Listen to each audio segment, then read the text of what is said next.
Olá, Tutameia apresenta agora uma nova entrevista da série sobre o golpe militar de 64, que está completando 60 anos.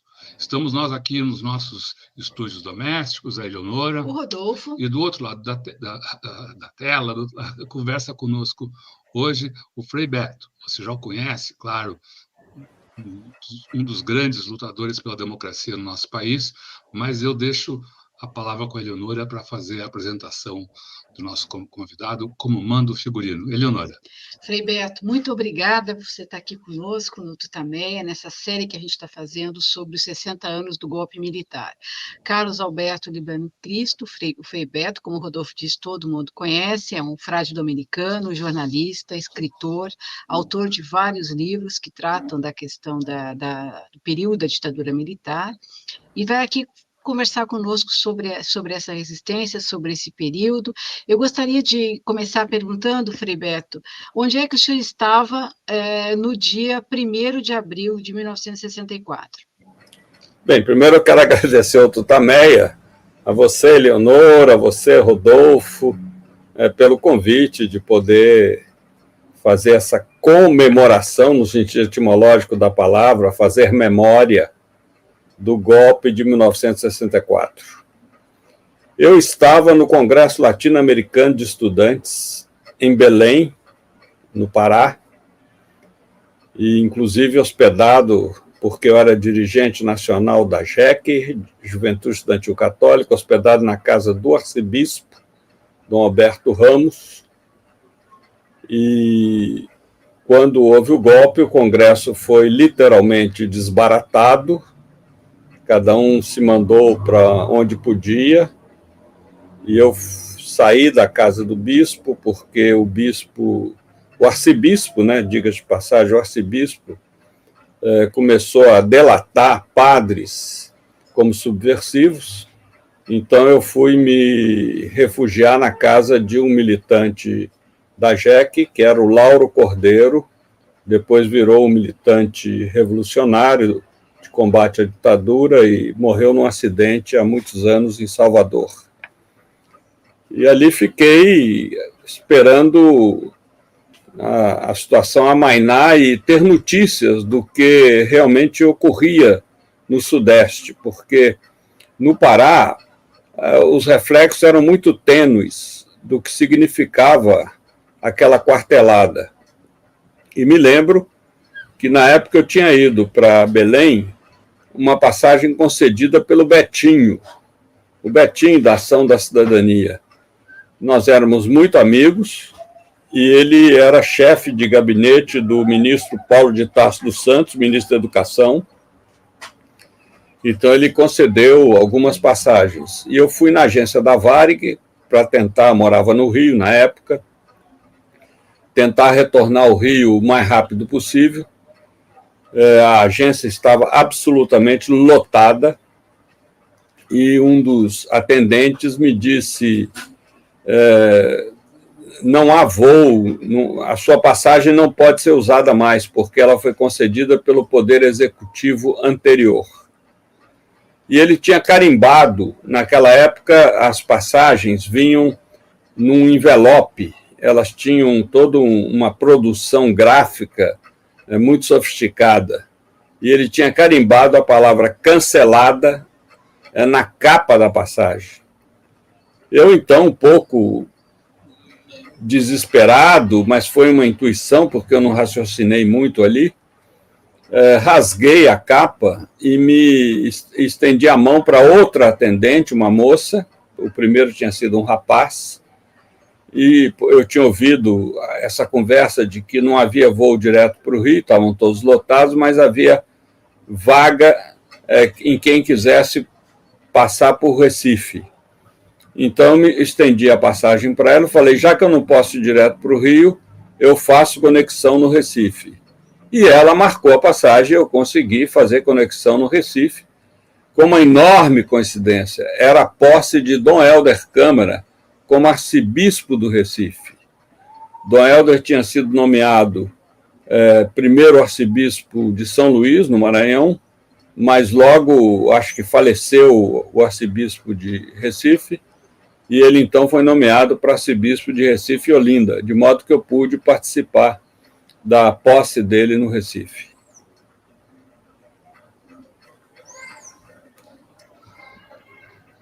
Queria que você contasse, por favor, um pouco, você falou da JEC, né? Um pouquinho os antecedentes, como você chegou a esse congresso, o que era a JEC, como você chegou a ela, como era a sua participação, então, antes de a gente avançar no depois, a sua participação antes aí do golpe. Mas antes de você responder, por favor, tentar tirar um pouquinho do teto, porque a legenda está meio que... Hein? Isso. Melhor, ótimo. Ótimo, tá bom. Obrigado.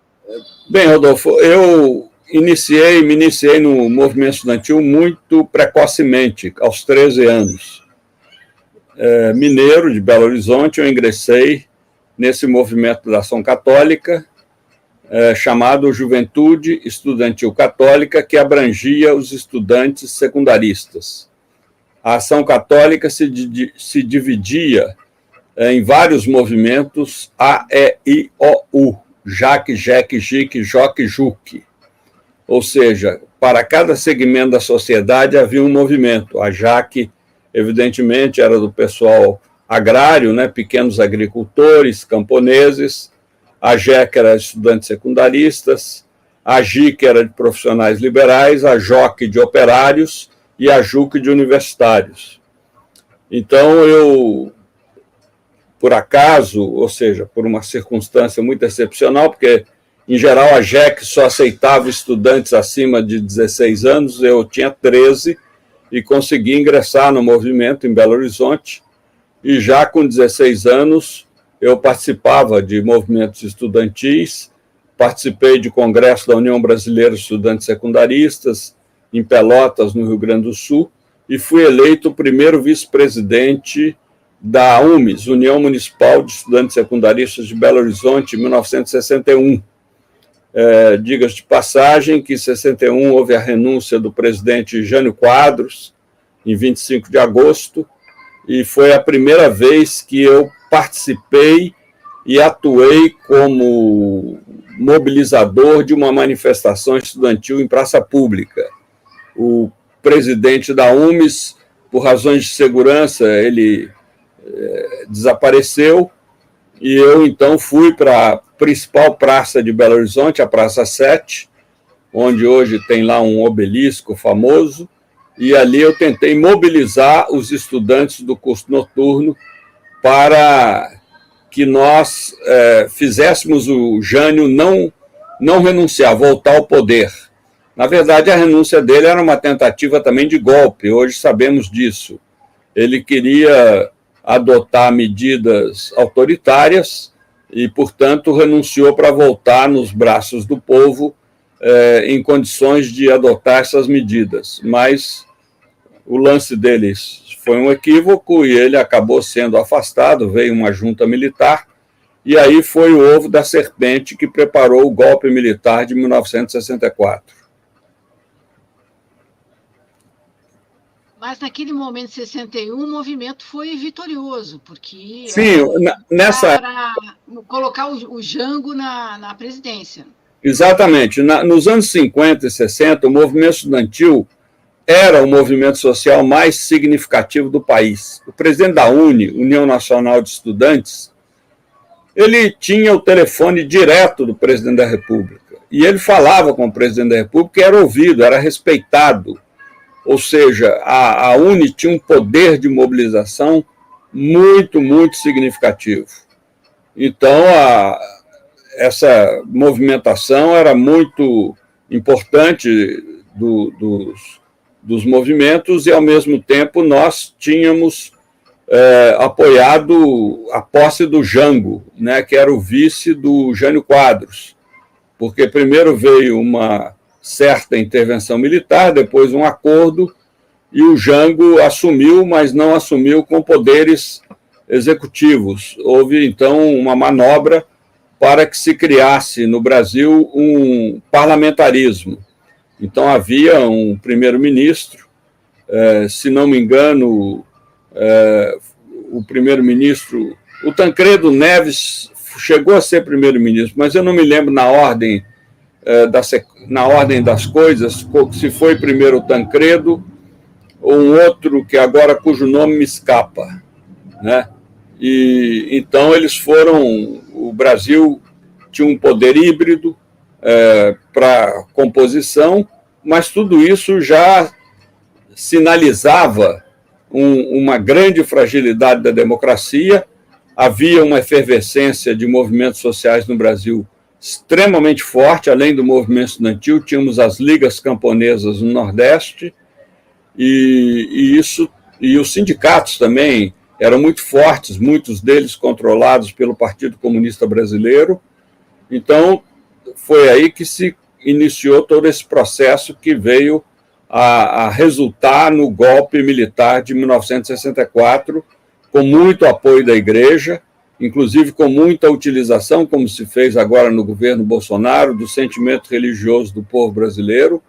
Eles importaram um padre dos Estados Unidos, que era agente da CIA, o padre Peyton, que veio para o Brasil liderar as marchas da Famílias com Deus pela Liberdade, e sempre evocando a figura de Nossa Senhora Aparecida, que tem muitos devotos no país, é a padroeira do país, como aquela que livraria o Brasil da ameaça comunista. Então, foi um período extremamente efervescente, um período de muita atuação, em que nós não nos preparamos suficientemente, primeiro porque o Jango, que queria fazer as reformas de base, tinha todo o apoio da esquerda e dos setores progressistas, ele ingenuamente supunha que o esquema militar dele era seguro. E na hora H, quando o general Mourão desceu de Minas rumo ao Rio com as suas tropas para consolidar o golpe, não houve a reação que se esperava. E, portanto, o golpe foi dado sem nenhum tiro disparado. Ou seja, o trabalho de massas ou o trabalho político com o povo brasileiro não era suficientemente consistente para poder reagir à quartelada, né, como foi caracterizada. Aliás, diga de passagem que o golpe foi dado no dia 1º de abril de 1964. É de vergonha da data, que é o dia da mentira. Os militares recuaram na efeméride para o 31 de março, mas, na verdade, foi no dia 1º de abril de 1964. Bom, voltemos então aí a 64. Você estava contando de Recife. Aqueles dias em Recife também foram efervescentes. Não sei se você chegou, já tinha acontecido o episódio com Gregório Bezerra, se você... Enfim, como foram aqueles primeiros dias em Recife, e você voltou para o Rio logo, enfim, os dias ou o primeiro mês que se seguiu ao golpe. Agora, Rodolfo, eu me lembrei do outro primeiro-ministro, eu não sei a sequência, se foi primeiro Tancredo, depois foi o Hermes Lima, que, aliás, chegou a ser meu professor na Faculdade de Jornalismo da Universidade do Brasil, no Rio, em 1964. Hermes Lima. Também... A sequência é Tancredo Neves, Brochado da Rocha e Hermes Lima. Exatamente. Então, é essa a sequência. O Hermes Lima, depois que deixou de ser ministro, voltou à cátedra e foi meu professor na Faculdade de Jornalismo da Universidade do Brasil, que não existe mais, né? Hoje é a Universidade de Brasília, porque até então o Rio não era mais a capital do país, mas ainda mantinha uma série de espaços típicos de uma capital federal, né, como o caso de muitas embaixadas ainda permaneciam no Rio de Janeiro, não tinham sido transferidas. Olha, no Recife, ainda não havia ocorrido a prisão do Gregório Bezerra. O que eu me lembro bem é que a posse de Dom Helder foi uma posse muito significativa do ponto de vista político, porque o Dom Helder era uma pessoa notoriamente progressista, incomodava, tanto que durante os 21 anos da ditadura, havia dois brasileiros que eram internacionalmente conhecidos, o Pelé e o Dom Helder. Mas o Dom Helder, o nome dele era proibido aparecer em qualquer mídia nacional. era absolutamente sabotado devido ao que ele representava como crítico da ditadura militar. Inclusive, eu tenho episódios muito curiosos de Dom Helder, né? Por exemplo, uma ocasião, a Polícia Federal, temendo que ele sofresse algum atentado e isso viesse desgastar a ditadura, foi à casa dele. Ele morava numa casa paroquial na Igreja das Fronteiras, no Recife, que existe ainda hoje, e o delegado disse: eu estou aqui a mando de Brasília para oferecer ao senhor uma escolta, porque tememos que algo possa lhe ocorrer e isso vai ser atribuído ao governo. E Dom Helder respondeu: mas eu não preciso de escolta, eu já tenho a minha escolta. Como? O senhor tem uma escolta? Sim, eu tenho uma escolta. Mas o senhor não registrou na Polícia Federal a posse, o porte de armas, tudo isso? Ninguém pode ter uma escolta privada sem registro.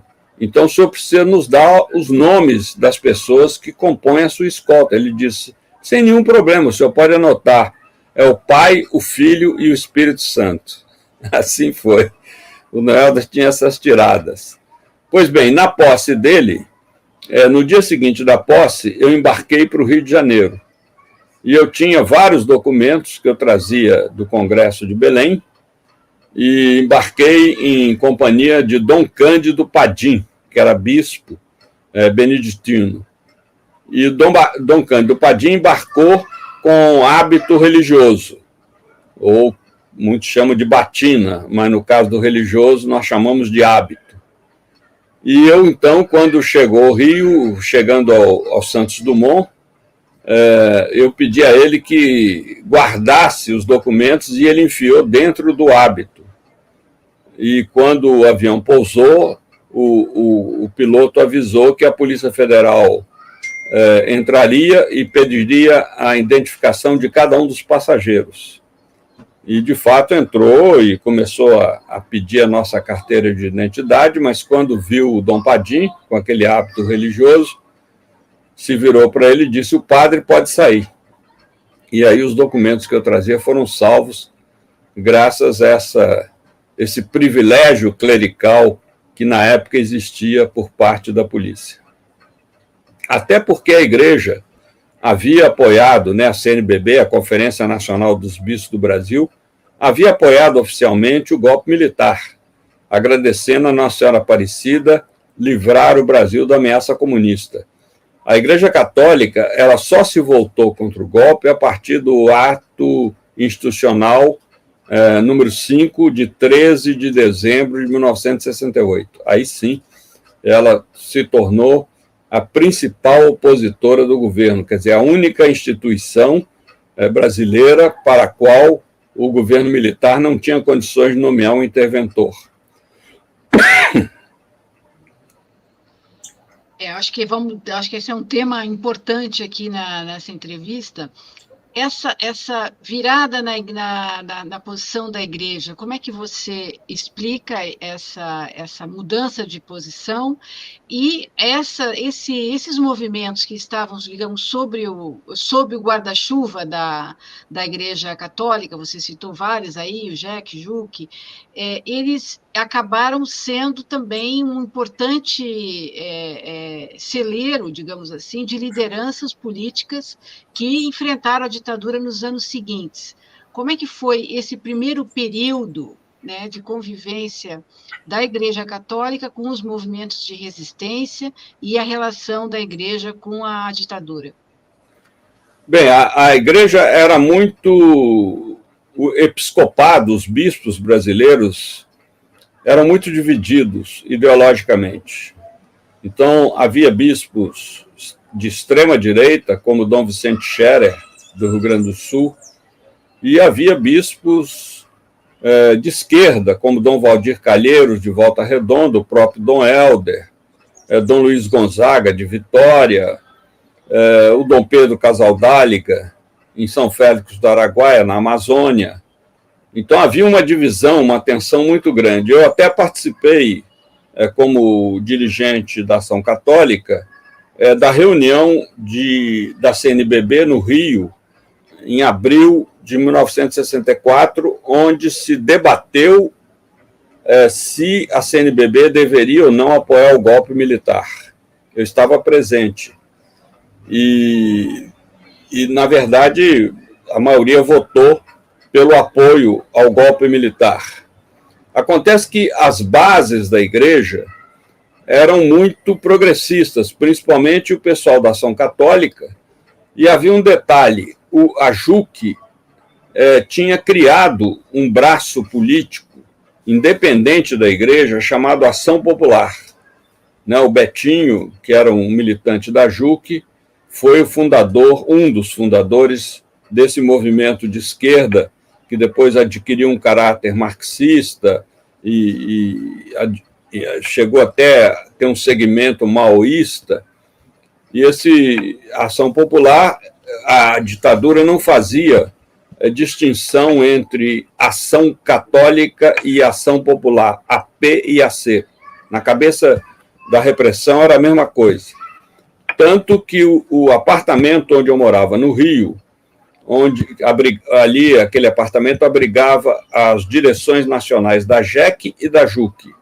Ele foi invadido no dia 6 de junho de 1964 pelo Serviço Secreto da Marinha, o CENIMAR. Fomos acordados às 4 horas da madrugada com metralhadora e levados todos presos para a Praça 15, onde ficava a sede do CENIMAR. Então, foi a minha primeira prisão. Eu fui preso 2 vezes durante os 21 anos da ditadura. Isso tudo está contado nos meus livros, como Batismo de Sangue, Diário de Fernando, Cartas da Prisão. Então, fomos levados para o CENIMAR e fomos interrogados sobre tortura. No meu caso, porque me confundiram com o Betinho. O Betinho, sendo dirigente da Ação Popular, era uma pessoa muito caçada pela repressão, muito procurada, e como nós dois coincidimos no apelido, embora o dele seja diminutivo, mas na procedência de Belo Horizonte, Ação Católica, etc., quando me prenderam, acharam que tinham prendido o Betinho. Então, me torturaram e até depois se convenceram que havia um equívoco. Eu não era o Betinho até brincava comigo. Ele nunca foi preso, mas que ele tinha uma dívida comigo, eu dizia a ele, jamais espero que você tenha que pagar essa dívida, É uma dívida bendita, porque, imagina, ainda mais ele sendo hemofílico, em caso de tortura, seria um agravante muito forte para ele. Então, nós fomos levados, ficamos 15 dias presos, não houve processo, aí houve uma intervenção de bispos, até bispos conservadores intervieram a nosso favor, fomos liberados, porque tudo isso trazia uma repercussão desgastante para a ditadura, dirigentes leigos da igreja sendo presos, como depois, posteriormente, quando frade já dominicano fomos presos, o desgaste foi maior, porque foi a primeira vez na história, eu não conheço precedente, em que frades católicos dominicanos, presos em São Paulo, em 1969, foram acusados de terroristas. Aí podemos depois falar desse fator. O fato é que a repressão, no início, ficou muito grata, porque a igreja, os bispos, haviam dado oficialmente apoio ao golpe, mas logo começaram a desconfiar que a igreja fazia jogo duplo. Por que fazia jogo duplo? Na verdade, porque a igreja era dividida. Havia sacerdotes, leigos, religiosas, que eram progressistas, que eram de esquerda. E, sobretudo, as comunidades eclesiais de base que estavam se iniciando naquele período. Então, a repressão começou a considerar que a Igreja Católica, na verdade, era uma estrutura de esquerda que alguns na cúpula faziam de conta que apoiava a ditadura, mas estavam todos contra a ditadura, até porque comparavam a igreja a uma estrutura de caserna. Eles achavam que uma instituição religiosa funciona como um quartel ou como o Exército, a Marinha, a Aeronáutica, e não é assim, Há muitas contradições dentro das instituições religiosas, mesmo no caso da Católica, que é uma instituição muito articulada do ponto de vista da sua unidade, mas essa articulação tem uma diversidade de opiniões e posições enorme ali dentro. Então, em 68, eles começaram a ver, durante esse período de 64, 68, muitos sacerdotes criticando a ditadura, guardando pessoas que eram perseguidas nas paróquias, nas casas religiosas, e começou, então, também uma perseguição à Igreja Católica, muitos padres presos, religiosas, enfim. E isso, a partir de 68, houve uma virada na CNBB. A CNBB, então, passou a ser hegemonicamente crítica à ditadura militar e se tornou, de fato, a principal instituição brasileira a se manifestar contra o regime militar. É possível ter uma ideia da capilaridade dos movimentos que estavam sob o guarda-chuva, sob o manto da Igreja Católica, essas comunidades de base, sei lá, 10 mil, 50 mil, enfim, como eles estavam entranhados mesmo na população, nas lutas populares? Olha, Adolfo, naquela época, a Igreja Católica ela tinha ampla hegemonia religiosa no Brasil, né? Hoje, as estatísticas apontam aí 60%, 65% da população brasileira se considera católica. Naquela época era 90%, era 90%. Né? Não havia, por exemplo, o fenômeno das igrejas evangélicas. Havia igrejas protestantes, mas não esse fenômeno hoje conhecido como igrejas evangélicas. Então, era extremamente forte o peso da Igreja Católica no país. E incomodava enormemente a ditadura o fato de ter bispos cardeais, inclusive cardeais, como Dom Luiz Loscheider, como Dom Paulo Evaristo Arnes, em São Paulo, que eram críticos à ditadura. E abertamente. O Dom Paulo ele criou uma comissão de Justiça e Paz extremamente crítica à ditadura, da qual faziam parte o Dalmo Dallari, o Zé Carlos Dias, o Fábio Conder Comparato, enfim, pessoas muito notórias, muito conhecidas, e inclusive o Dom Paulo assina o livro de maior significação de denúncia à ditadura no Brasil, que é o Brasil Nunca Mais, que é um livro publicado pela editora Vozes, que todo mundo interessado nesse tema deveria ler, porque esse livro tem uma característica inusitada. Ele não foi baseado em notícias de jornais. Todas as torturas ali descritas, todos os assassinatos, desaparecimentos, crimes cometidos pela ditadura, tem como base, tem como fonte documentos oficiais do regime militar. Então, isso é o que mais incomoda, porque não dá para desmentir. Aquilo foi aceito nos depoimentos de presos, nos processos que a própria ditadura moveu, como versão oficial. Então, o Brasil Nunca Mais é muito forte. E o Dom Paulo, e havia um pastor presbiteriano, cujo nome me escapa, que foi o coautor com Dom Paulo desse livro. Essa obra é uma obra extremamente importante, e isso incomodava a ditadura, sobretudo porque não dava para nomear um general da reserva presidente da Conferência Nacional dos Bispos do Brasil. As demais instituições, sim, ficaram todas vulneráveis, mas no caso de uma instituição como a Igreja Católica, não. E mais, o Papa Paulo VI, que não era propriamente um homem tão progressista quanto hoje o Papa Francisco, mas ele era também um crítico à ditadura, tanto que quando nós, dominicanos, estivemos presos, né, durante 4 anos, de 1969 a 1973, o Papa Paulo VI não só nos deu muito apoio, como nos enviou um terço feito com contas de oliveiras, né, de azeitonas de Jerusalém, e um cartão manuscrito como apoio à nossa nossa militância, apoio às posições que tínhamos adotado. E, no entanto, para a ditadura, nós éramos considerados frades terroristas. Então, isso tudo foi criando uma animosidade.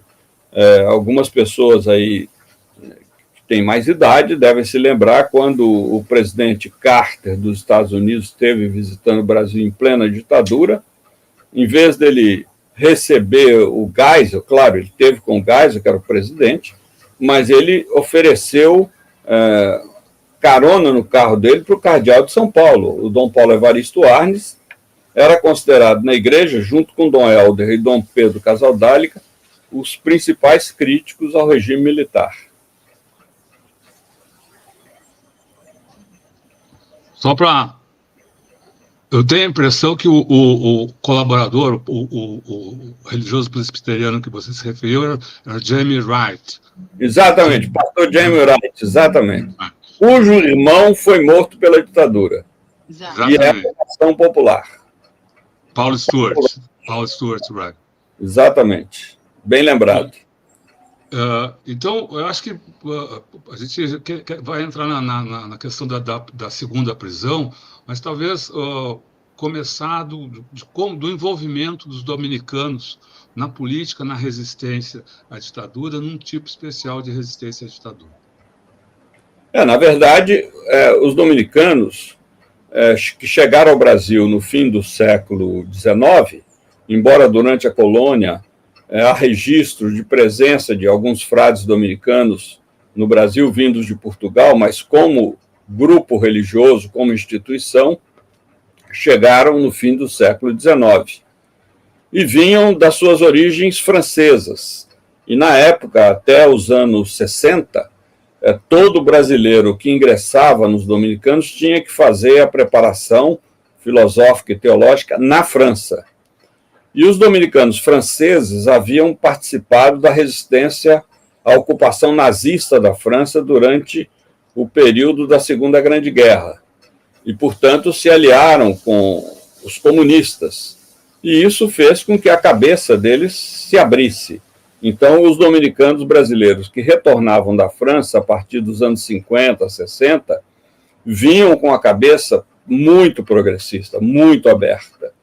E isso tornou o nosso grupo religioso aqui no Brasil como o grupo notoriamente mais de esquerda. A palavra é essa.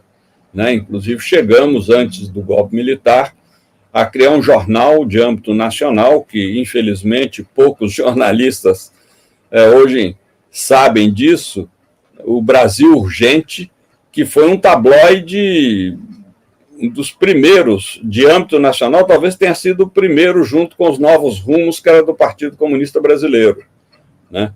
E depois um frade dominicano, Frei Carlos Josafá, ficou 30 anos no exílio devido à criação desse jornal que era sediado em São Paulo. Então, é muito forte essa atuação dos dominicanos como críticos do capitalismo, como críticos da ditadura militar e como associados às lutas populares. Já antes da nossa prisão, em 69, o nosso convento foi invadido, o nosso prior, Frei Chico de Araújo, esteve preso no DOPS em São Paulo. Existe até documentos hoje na imprensa históricos de nós dominicanos, jovens dominicanos, estudantes, fazendo uma manifestação diante do DOPS de São Paulo com hábito religioso. Aquilo teve uma repercussão mundial pelo fato de nós todos estarmos vestidos com hábito, e por isso logo o Frei Chico foi solto, mas sempre o nosso convento foi vigiado, até que em 67 nós aderimos ao grupo do Marighella. O Marighella tinha rompido com o Partido Comunista Brasileiro e fundou a ALN, Ação Libertadora Nacional, que tinha uma proposta de luta armada. E nós, então, nos tornamos grupo de apoio. Nunca pegamos em armas, mas nós escondíamos pessoas, providenciávamos documento, acolhíamos feridos em expropriações bancárias, em ações armadas, enfim, éramos um grupo de apoio. No meu caso específico, chegou um momento que o Marighella me pediu para me transferir para o Rio Grande do Sul, de modo a facilitar a fuga do Brasil dos companheiros e companheiras muito visados, muito perseguidos, que a repressão já conhecia, de modo que eles saíssem clandestinamente do país na fronteira do Rio Grande do Sul com Uruguai e Argentina. Então, isso eu descrevo em detalhes no meu livro Batismo de Sangue. Devo dizer também que o livro foi filmado pelo Elvésio Raton, né? Existe hoje aí na internet, no YouTube, o filme Batismo de Sangue, que é muito fiel ao livro. O livro está editado pela Rocco, hoje em dia. Enfim, então, nós nos tornamos esse grupo de apoio e depois fomos descobertos, porque, na verdade, o nosso convento em São Paulo abrigava militantes de várias denominações de esquerda, não era só a LN, né? Porque nós éramos, irresponsavelmente, eu diria, entre aspas, muito conhecidos por várias organizações de esquerda. Então, quando alguém entrava um pouco assim em desespero, né? Precisamos de um apoio, precisamos de alguém que nos dê abrigo essa noite, precisamos de alguém que nos leve de carro de uma cidade para outra, batiam no nosso convento. E isso facilitou que a repressão logo conhecesse a nossa atuação e invadisse esse convento, prendendo 8 frades, dos quais 3 ficaram 4 anos presos, o Frei Fernando, o Frei Ivo e eu, sendo que o Frei Tito foi o mais torturado do grupo, por seu sofrimento na tortura se tornar mundialmente conhecido, porque a revista Look dos Estados Unidos, que era uma revista de prestígio internacional, publicou o relato da tortura dele. Ele saiu no sequestro do embaixador alemão em janeiro de 1970. 71, eu acho, 71, exatamente. Bom, vamos concluir a história do Frei Tito, né? Bom, vamos lá. Vamos lá. O Frei Tito, agora esse ano de 2024, é muito importante essa matéria que vocês estão fazendo, essa sequência, né, de matérias, porque nós comemoramos 60 anos do golpe e 50 anos da trágica morte do Frei Tito de Alencar Lima. O Frei Tito faleceu na França em 10 de agosto de 1974. Então, agora são 50 anos da morte de Frei Tito. Frei Tito é considerado a figura emblemática dos torturados brasileiros. Primeiro, por ser um frade. Segundo, por ter sido 2 vezes levado à tortura. A primeira vez, quando ele foi preso em 1969, em novembro, e em fevereiro de 1970, de novo ele voltou à tortura, por uma razão muito séria. O presidente Médici, o ditador, né, de plantão, general Médici, diante da repercussão mundial que teve a nossa prisão, né, padres terroristas, era assim que a coisa repercutia, se sentia na necessidade de justificar por que nós tínhamos sido tão violentados pela ditadura. Então, ele decidiu que nós tínhamos que assinar depoimentos confessando que havíamos participado de operações armadas, o que era inteiramente falso. E o Frei Tito foi escolhido para ser o primeiro de todos nós. Na época, éramos 8 frades presos, e durante 3 dias ele resistiu a todo tipo de tortura. Ele foi torturado com choque elétrico, com cigarro aceso na pele, com pancadas na cabeça, até que ele chegou um momento que ou eu cedo ou eu morro. E cortou a artéria do braço direito com a gilete de barbear. E aí, claro, os militares ficaram extremamente inquietos, né, gritavam pelos corredores do Hospital Militar de São Paulo: esse frade não pode morrer, esse frade não pode morrer. E um dos coronéis que o torturou disse que você disse a ele: você não falou, mas jamais esquecerá o preço do seu silêncio. E isso foi uma maligna profecia. De fato, Tito nunca mais recuperou o seu equilíbrio mental. E quando ele saiu da prisão, no sequestro do embaixador alemão, em janeiro de 71, ele se exilou na França. E na França ele tinha visões permanentes de torturadores ao lado dele, nos bares, nas avenidas, no metrô, nas ruas, e fazia análise, a ponto do analista dele recomendar que ele se transferisse para Lyon, onde nós temos um convento, e ali ele pudesse trabalhar em atividades mais leves, como, por exemplo, ele foi trabalhar numa vinha, né, numa plantação de uva, de produção de vinho. Mas ainda assim ele não se recuperou e escreveu na Bíblia: é preferível morrer do que perder a vida. O psicanalista dele diz que Frei Tito, quando ele se enforcou, né, aos 28 anos, na verdade ele não se enforcou porque havia perdido a razão. Pelo contrário, para não perder a razão.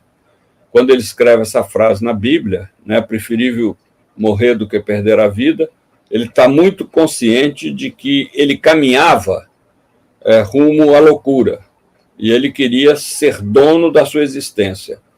Ou como disse o Dom Paulo Evaristo Arnes, 10 anos depois, quando os restos mortais do Tito retornaram ao Brasil, e houve uma grande celebração litúrgica na Catedral da Sé, em São Paulo, Dom Paulo disse: Frei Tito não se matou, Frei Tito buscou do outro lado da vida a unidade que havia perdido deste lado.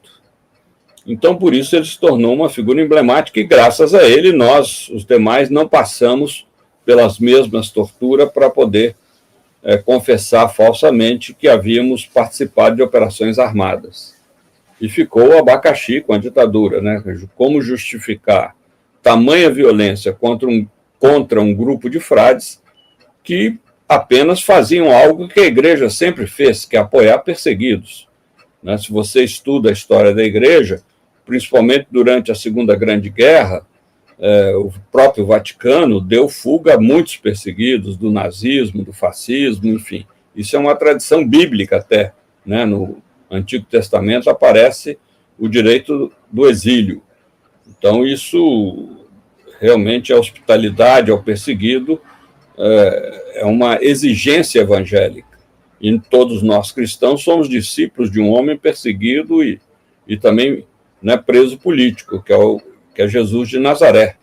Jesus não foi morto nem de hepatite na cama, nem de desastre de camelo numa esquina de Jerusalém, né? Como muitos companheiros e companheiras nossos, foi preso, torturado, julgado por 2 poderes políticos e condenado à pena de morte dos romanos, que era a cruz. Como foi a sua trajetória depois da prisão e das torturas, e a resistência à ditadura militar continuou? Como é que foi esse período? Eu sofri muita pressão para deixar o Brasil. Pressão da família, pressão da ordem, né, dos dominicanos, da igreja, e pressão da própria repressão. Como quem diz, você já sofreu muito, ficou 4 anos preso, foi preso 2 vezes, e como frade eu poderia ter escolhido. Nós temos conventos em Nova York, em Paris, em Melbourne, enfim, em vários pontos do planeta, e podia ter escolhido e seria bem recebido como uma espécie de mártir vivo, né, pelo que havia passado e que era conhecido entre os meus confrades, mundo afora. Mas eu realmente tenho muita dificuldade de aceitar, de admitir a ideia de viver fora do país, e decidi ficar no Brasil. E pensei, eu já paguei muito caro pelo tempo que eu fiquei preso, por aquilo que eu fiz, e o que me interessa agora é voltar ao trabalho popular. Então, eu não aceitei sair do país, nunca fui exilado, ao contrário de algumas pessoas que vivem repetindo por aí, até a grande mídia, né, que eu estive exilado, ou até que me conheceram no exílio. Imagina, nunca fui exilado, e fui morar numa favela em Vitória, no Espírito Santo, para fazer trabalho popular. Porque eu já estava convencido, na prisão nós havíamos feito toda uma autocrítica do nosso vanguardismo na luta armada, ou seja, nós queríamos fazer revolução, nós tínhamos tudo, tínhamos armas, tínhamos ideologia, tínhamos dinheiro das expropriações bancárias, tínhamos coragem, só não tínhamos povo. E o povo é fundamental, sem povo não há vitória revolucionária. Então eu me convenci disso na prisão, falando, saindo daqui eu vou trabalhar com o povo, que é o que eu faço até hoje, né? Até hoje a minha prioridade é o trabalho popular, como educador popular. Então eu fui para a favela de Santa Maria, em Vitória, fiquei lá 5 anos num barraco, fazendo trabalho de comunidades eclesiais de base lá e no Brasil inteiro, porque a partir de lá eu era convidado por muitos bispos para dar assessoria a SEBs, que realmente se transformaram num movimento talvez de maior capilaridade cristã em todo o país. Nós chegamos a ter 100 mil comunidades eclesiais de base em todo o país. E o próprio Lula, quando ele fala do PT, ele admite que o PT dependeu muito mais da sua formação nacional das SEBs, das comunidades eclesiais de base, do que do movimento sindical. Até porque nós estávamos muito mais presentes na medida em que cada pedaço geográfico desse país está retalhado numa paróquia. Não vou dizer que todas apoiavam as SEBs, mas havia muitas e muitas que apoiavam. Era um movimento muito forte, que infelizmente refluiu com os 34 anos de pontificados conservadores de João Paulo II e Bento XVI, mas naquela época eram extremamente fortes. E graças às SEBs surgiram o PT, surgiu o MST, surgiu o MTST. É muito difícil a CUT, é muito difícil você encontrar hoje um movimento progressista no Brasil que não tem origem na militância pastoral, na militância da igreja, né? João Pedro Stedley foi seminarista, José Genuíno foi da JEC, Luiz Erundina foi da SEBs, Vicentim foi da SEBs, Jaime Meneghelli foi do Movimento de Casais para Cristo, enfim. Eu que já tenho estrada rodada aí, conheço bem a origem de muitos militantes políticos que vieram desse trabalho pastoral. Então, continuei no Brasil e aí sempre trabalhei, continuei até hoje trabalhando com o movimento popular. Legal você lembrar isso. A gente falou com o Genuíno aqui nessa série de entrevistas e ele ressaltou muito o papel. Foi uma das pessoas, várias pessoas, temos falado muito desse papel fundamental que teve a Igreja Católica na resistência à ditadura, especialmente aí nesse período, nos anos seguintes ao golpe. Eu queria te perguntar um pouco sobre jornalismo. Você, nesse meio tempo, esteve na pauta da então Folha da Tarde. Eu queria que você comentasse um pouco o papel do jornalismo nesse período. A gente também falou aqui com a Rose Nogueira, ela lembrou de algumas pautas que você organizou na Folha da Tarde. Eu queria que você comentasse um pouco esse seu período no jornalismo. Bem, eu tinha feito um ano de jornalismo no Rio, né, em 1964. Tive como professores figuras notórias, e eu diria até invejável quando eu cito isso, para quem, como vocês, são jornalistas. Eu fui aluno do Hermes Lima, como eu já citei, fui aluno do Danton Jobim, fui aluno do Alceu Amoroso Lima. Então, realmente, tinha um quadro de professores intelectuais, todos críticos à ditadura militar, embora houvesse um deles que era cunhado do general Castelo Branco, o Hélio Viana, que era professor de História. E quando eu, na dúvida vocacional, tranquei a matrícula na faculdade, decidi, em 1965, entrar nos Frades Dominicanos, fiquei um ano, que é próprio do primeiro ano de reclusão em Belo Horizonte, que a gente chama de noviciado, e em 1966 eu vim para São Paulo. E nós temos por tradição, nós dominicanos, viver do próprio trabalho. Então, a primeira coisa que os meus superiores disseram, e disseram isso a todos os estudantes dominicanos de filosofia e teologia, ali eu iniciava a filosofia, você tem que buscar um trabalho. E eu tive a sorte, Eleonora, de iniciar no jornalismo por onde todo mundo almejava culminar, na revista Realidade. Por mero acaso. Qual é esse acaso? O Brasil Urgente, que era aquele jornal que eu já citei aqui, ele tinha uma equipe de voluntários de altíssimo nível.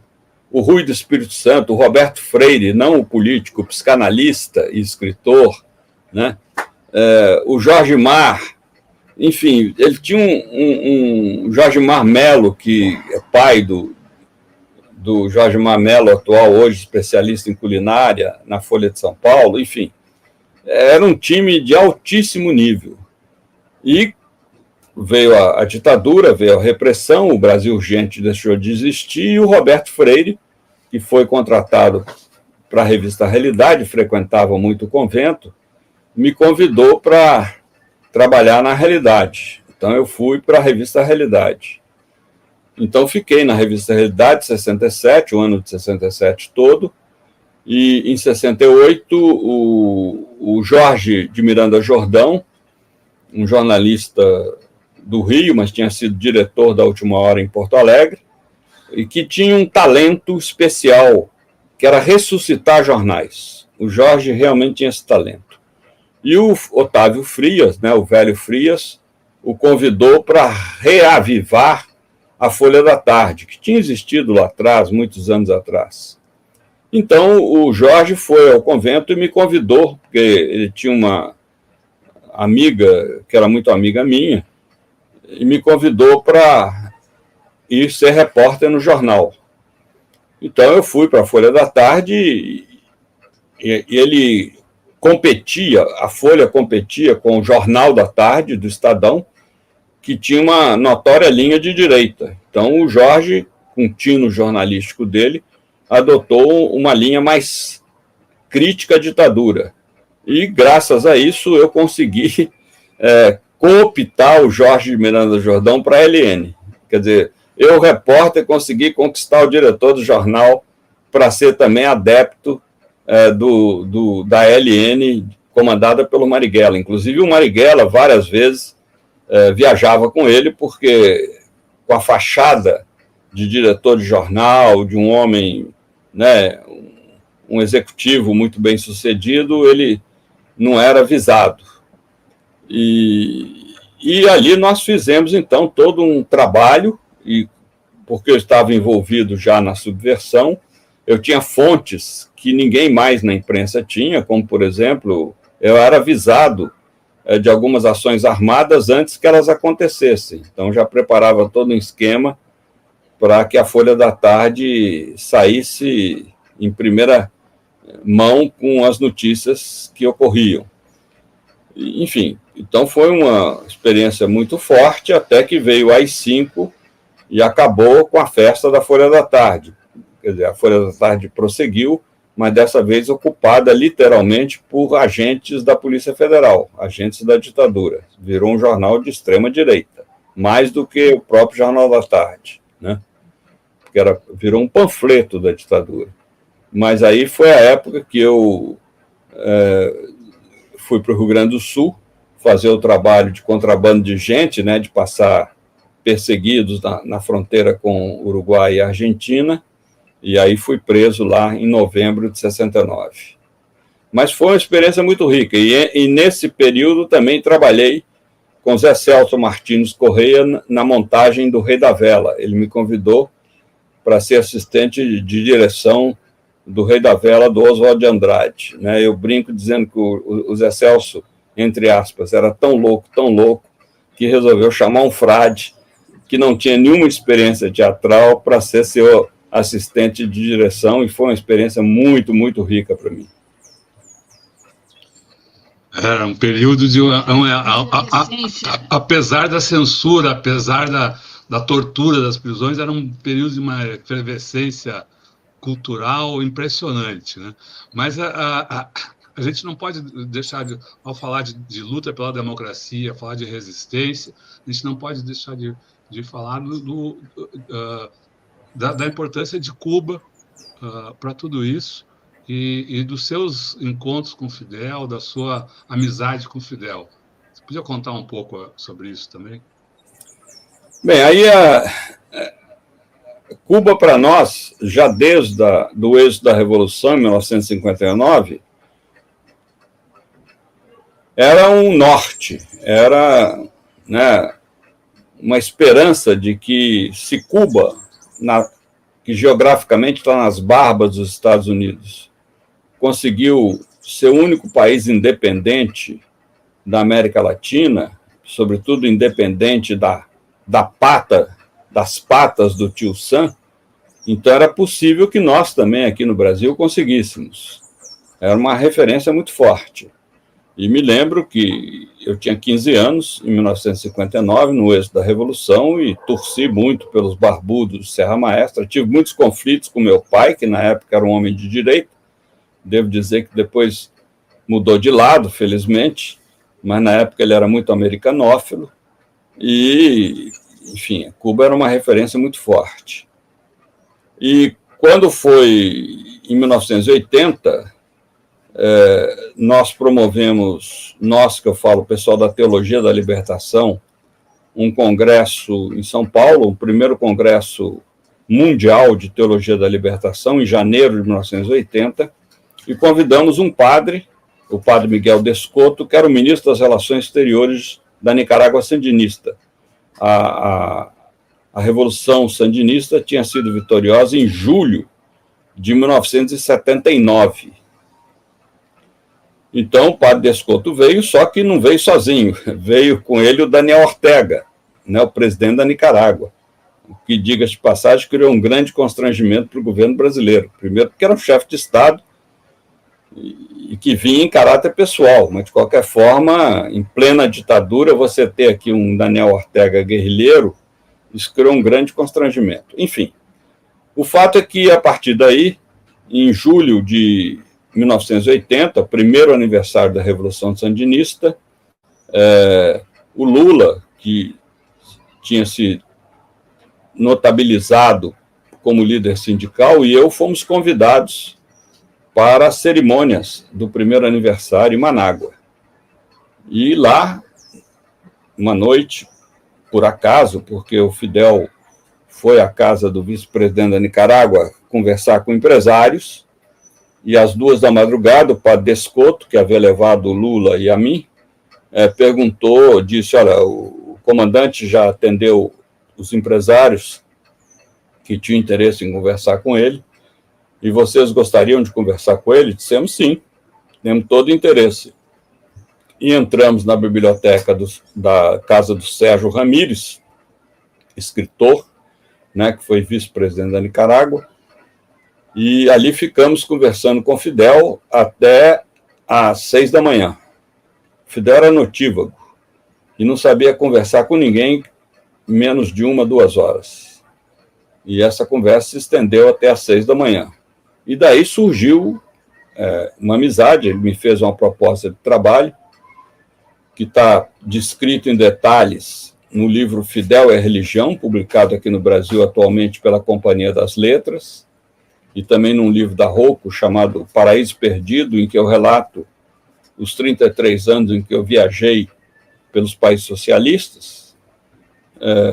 Então, esse período, eu fui para Cuba em 81 pela primeira vez, e aí se criou realmente uma amizade muito forte entre nós dois, e eu pude fazer o trabalho de reaproximação da Igreja Católica com a Revolução Cubana. Também pude fazer um trabalho de educação popular em Cuba, né? Se formou lá uma equipe na linha do método Paulo Freire, o Centro Luther King de Educação Popular, Martin Luther King, e atualmente eu continuo assessorando Cuba num plano de soberania alimentar e educação nutricional. Então, realmente, Cuba, para mim, é uma segunda pátria. Eu tenho uma ligação muito estreita com muitos cubanos, cubanas, enfim. É um lugar que eu vou com muita frequência há muitas décadas. Frei Beto, você citou há pouco a teologia da libertação e lembrou que no Brasil, ali daqueles anos, os anos 60, 70, 80, a Igreja Católica liderava a grande parte dos brasileiros que têm opção por religião. Hoje, passado todos esses papados que você definiu como muito conservadores, e agora tendo um papa progressista, até mais progressista, como você falou, do que os anteriores, como você vê a ação da Igreja Católica no Brasil? Parece que o Papa Francisco não consegue fazer a Igreja se mover mais rapidamente, ou é isso mesmo, a disputa enfim, com essas novas denominações religiosas tumultuou, é o neoliberalismo nas religiões que acaba afastando os católicos? Como é que você vê a Igreja nesse outro momento histórico, e vis-à-vis aquele momento em que ela foi central na derrubada da ditadura? Na verdade, hoje a Igreja Católica é um corpo conservador com uma cabeça progressista. Portanto, é um ser esdrúxulo, né? Porque o clero e os bispos são majoritariamente de centro para conservadores, que é a safra dos dois pontificados que eu apontei, o de João Paulo II e o de Bento XVI, que somados dão 34 anos. O Papa Francisco, ele é muito hábil, é muito democrático. Ele, como o único monarca absoluto do Ocidente, poderia, se quisesse, baixar o tacão e mudar a configuração da Igreja Católica, mas isso não seria hábil, eu acho que não seria pedagogicamente conveniente. Então, a gente tem hoje uma igreja muito clericalista, que é um dos defeitos que o Papa Francisco sempre denuncia, né? As coisas muito centradas na figura do clero, enquanto você tem hoje as igrejas evangélicas que adotam uma pedagogia extremamente popular, e daí a razão da expansão do segmento evangélico, ou em outras palavras, você vai a uma missa, tudo é centrado na figura do padre. A missa é, em geral, uma liturgia aborrecida. As pessoas ficam olhando para o relógio para ver a hora de ir embora. Mas você vai num culto evangélico, é extremamente atrativo. A música é de qualidade, tem vídeos, tem teatro, tem curas, tem, enfim, uma série de atividades a ponto de pessoas lamentarem que o culto durou apenas 3 ou 2 horas, né? Então, realmente não dá para competir. Embora o conteúdo deles seja um conteúdo fundamentalista muitas vezes, devo dizer que existem muitas igrejas evangélicas que são muito progressistas, estão muito identificados com a teologia da libertação, mas é minoria. Mas você tem uma maioria que realmente, do ponto de vista da empatia com os setores populares, atuam de uma maneira muito mais significativa que a Igreja Católica. Quando você vai numa favela, o pastor da igreja evangélica, ele mora na favela. Agora, o padre que vai lá no domingo celebrar a missa não mora na favela, ele vem de fora. Então, isso são pequenos detalhes, mas que têm um peso muito, muito grande. E o Francisco é muito consciente disso. Ou a Igreja Católica se renova, supera uma série de entraves que ele gostaria que superasse, mas não quer impor, ele poderia impor de cima para baixo, ele quer fazer a coisa de baixo para cima, ou nós vamos, como está acontecendo, perder cada vez mais espaço. Um exemplo é a questão da mulher na igreja. Não tem nenhum sentido, nenhuma razão, do ponto de vista evangélico, teológico, para que as mulheres não tenham acesso às mesmas funções hierárquicas dos homens, né, delas serem também sacerdotes, bispos, arcebispos, cardeais e papa. Não há nenhuma razão que justifica isso, a não ser a misoginia, a não ser uma tradição machista que se impregnou na Igreja Católica. Aliás, uma coisa que raríssimas pessoas sabem é que a Igreja Católica ela é um conjunto de 24 braços. os 23 são predominantemente orientais, e um é romano, esse que nós conhecemos aqui no Brasil. Só o romano exige o celibato obrigatório. Só o romano. Nos demais, os sacerdotes podem, se quiserem, casar sem que isso afete o ministério sacerdotal deles. Mas é muito difícil, né? Tem sido muito difícil para o Francisco fazer essa renovação, por mais que ele fale. Ele é considerado, até por cardeais, principalmente nos Estados Unidos, comunista, herege, né? Já houve cardeais que o denunciaram como herege publicamente. Então, a questão, a tensão é muito forte.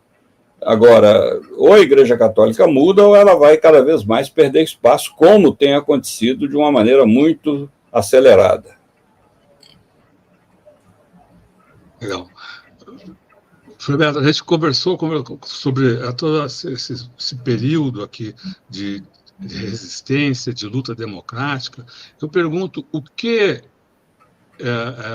esse período, o que é a luta contra a ditadura, o que é a resistência democrática, a reconstrução da democracia no Brasil, o que isso pode ensinar, se é que pode ensinar alguma coisa, ou deixar de legado, trazer como legado para os progressistas de hoje? Olha, Rodolfo, acho que a questão número 1, número 2 e número 3 é uma só. Trabalho popular. Por que o Bolsonaro foi eleito em 2018? Porque nós, da esquerda, nós, progressistas, abandonamos o trabalho popular.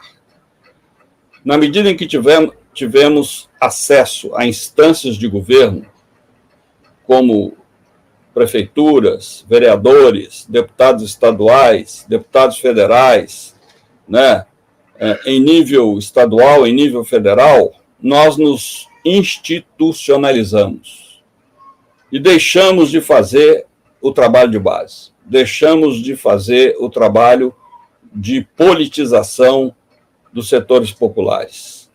E sem povo não se vai a lugar nenhum. Hoje há uma consciência desse erro que se cometeu, né, e que resultou na eleição do Bolsonaro, ou seja, a principal falha dos 13 anos de governo do PT, né, os 2 mandatos do Lula e os 2, quer dizer, o segundo da Dilma interrompido, foi não investirmos num trabalho de educação política do nosso povo. O nosso povo sofre uma deseducação política 24 horas por dia, pelas grandes mídias hegemônicas. O trabalho que vocês estão fazendo aí no Tutameia, sabe, é da maior importância. É preciso criar ferramentas como o Tutameia que ajudem na educação política do povo, porque o processo da deseducação é avassalador, na medida em que nós vivemos num sistema capitalista e a direita tem muito recurso, tem muito dinheiro, inclusive ela tem um domínio impressionante, muito forte, muito poderoso das mídias digitais, o que a esquerda, o que os setores progressistas não têm, não só não têm, mas sequer sabem lidar, eu diria inteligentemente ainda, com as mídias digitais. Então, é fundamental hoje nós voltarmos ao trabalho de base, seja pelo presencial, né, fundar centros de educação popular, tirar o Paulo Freire das prateleiras, enfim, seja pelo virtual, através dos meios digitais. É fundamental. Se nós não fizermos isso, nós corremos o sério risco de perder as eleições em 2026. Eu creio que hoje, se nós queremos estabilizar a democracia, queremos consolidar o processo democrático brasileiro, é preciso povo mobilizado, povo organizado e povo conscientizado. Sem isso, nós corremos o sério risco de levar de novo um tranco, só que o próximo tranco ele vai ser muito mais duro do que aquilo que sofremos nos últimos 4 anos. Beto, a gente quer agradecer muito a sua participação aqui no Tutameia, nessa série de entrevistas que estamos realizando sobre o golpe militar de 64, que completa 60 anos. Vamos lembrar ao nosso público que essa entrevista, como as demais, fica disponível em todos os canais Tutameia. É só buscar por Tutameia TV, você nos encontra nas várias plataformas de podcast, no Twitter, no Facebook, no YouTube. No YouTube, não deixe de se inscrever no nosso canal, clicar na sinetinha para receber avisos de novos vídeos. Visite também o nosso site, o Tutameia. O endereço é tutameia.jor.br. E agora, antes das despedidas, do tchauzinho, a gente devolve a palavra para o nosso convidado de hoje, dessa vez sem perguntas, para que, então, mande a sua mensagem, faça a sua fala aqui para o povo que está com a gente, que segue com a gente pela internet afora. Roberto, muito obrigado. A palavra é sua. Bem, eu quero agradecer ao Tutameia, a Eleonora, a você, Rodolfo, por essa oportunidade de expressar aqui as minhas ideias, a minha memória histórica. Quero dizer, sobretudo aos mais jovens, que eu tenho uma vasta obra sobre o período da ditadura militar, principalmente os livros Cartas da Prisão, da Companhia das Letras, Batismo de Sangue, da editora Rocco, Diário de Fernando nos cárceres da ditadura militar brasileira, também da editora Rocco, e livros sobre o período da minha atuação em países socialistas, como Fidel à Religião, da Companhia das Letras, e O Paraíso Perdido, Viagens pelo Mundo Socialista, da editora Rocco, além de outros livros que vocês podem conhecê-los aí através do meu site freibeto.org. E quero dizer o seguinte, todos nós, trabalhamos para semear um futuro melhor para as futuras gerações brasileiras, ou esse país corre o sério risco de voltar a viver sob uma ditadura, de voltar a viver sob o tacão de setores militares extremamente descomprometidos com a democracia. Se queremos salvar a nossa liberdade de locomoção, de expressão, de pensamento, de reunião, de mobilização, nós temos que, desde agora, voltar ao trabalho popular. É isso que eu gostaria de insistir e lembrar a vocês, vamos guardar o pessimismo para dias melhores. Legal. Boa. Muito obrigado. Muito obrigada. Tchau, pessoal. Tchau.